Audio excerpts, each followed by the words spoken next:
Carl Frampton trainer Jamie Moore close to retirement but now is hungry for success. "I told Nigel Travis, if Tommy Coyle retires, I'm done with this training," said Moore. The former British and European light middleweight champion had already grown tired of being the man in the corner and confided in friend and fellow coach Travis he was ready to pack it in. He had initially become a coach by accident rather than design, and the lack of enthusiasm from young prospects that came to his gym on the outskirts of Manchester had left him frustrated. "Over the last 3 years I've trained some fighters and I've had to get rid of them, young prospects who should be the most enthusiastic and they are not," said Moore. "I expect fighters to be as committed as I was, at the very least.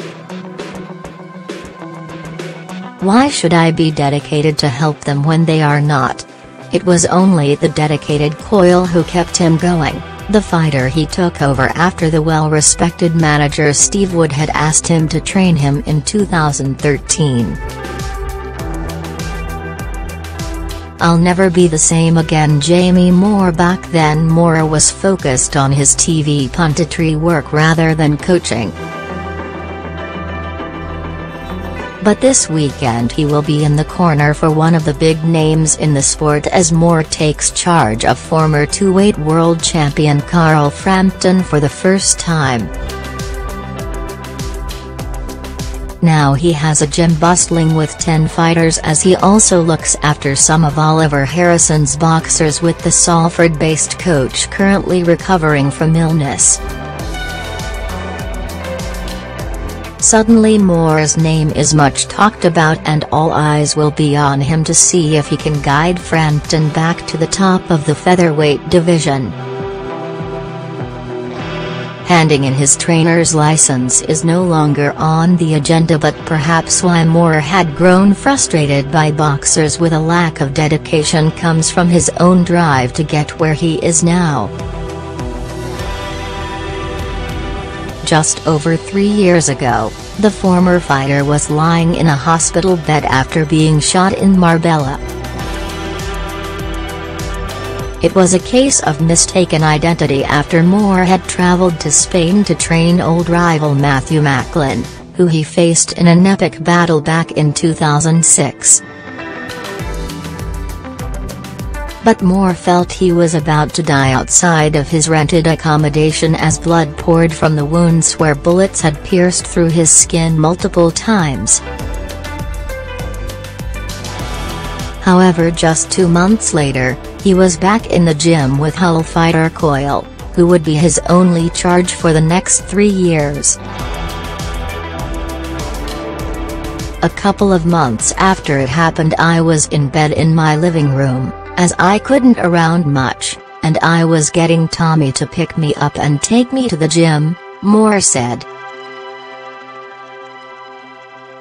Related videos. Violent brawl breaks out during Walsall boxing event. Violent brawl breaks out during Walsall boxing event. Rio Ferdinand trains in boxing ring with Richie Woodhall. Rio Ferdinand takes his first steps into boxing as he trains with former champ Richie Woodhall. Peter Schmeichel has a training boxing session. Peter Schmeichel has a boxing training session.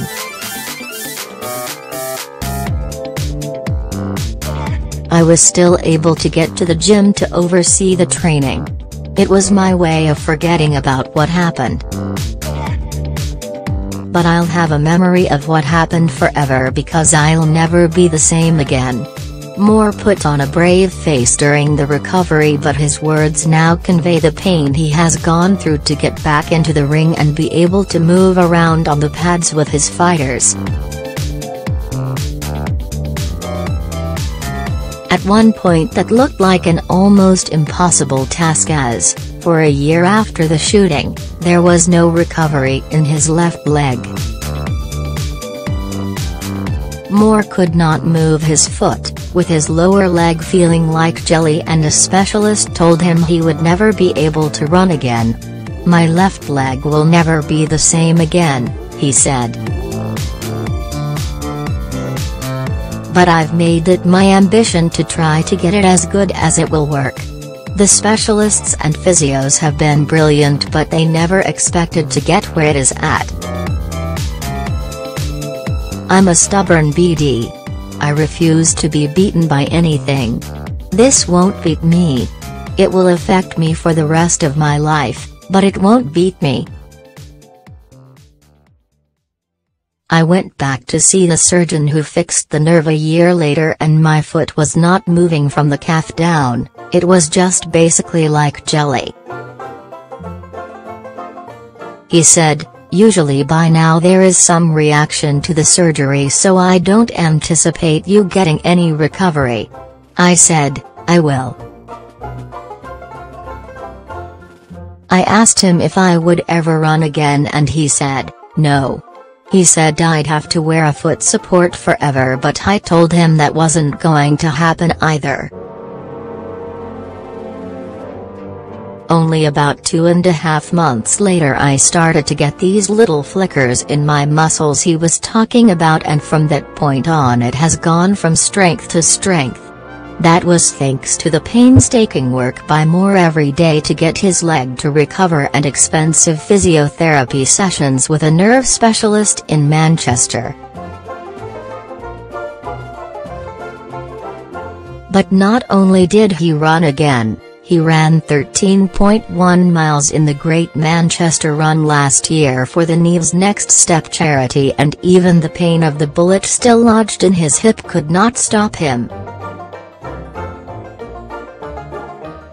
He was due to do the race around the time he got shot, so the milestone meant even more to him. "I don't think you'd have known how difficult it was because I never let on," he said.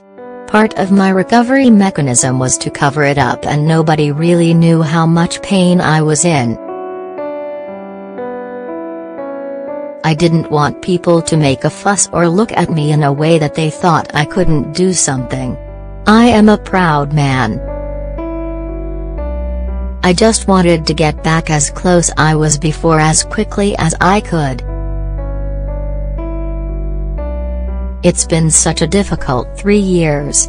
Now the rewards for those hard years are here, and the journey with Frampton starts on Saturday when the Belfast fighter returns to the ring against Mexican Horacio Garcia at the SSE Arena.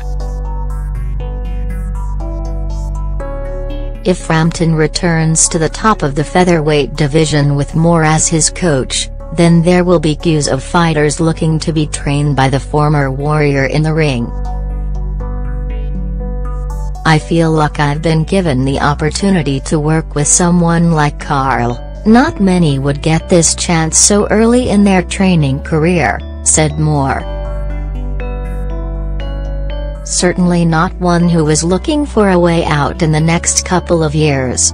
Ever since that happened in Marbella, my outlook on life is different. I am so much more grateful about every single aspect of my life. I know it was the most horrendous thing that happened in Marbella, but if that didn't happen, all this other good stuff may not be happening now. It's a test of character. It is a test to see if you can come through those setbacks. They teach you lessons, and then you have to put them into stuff in the future.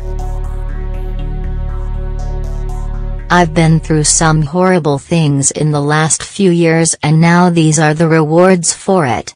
The lessons I learned over that period of time I will be able to pass on and help people."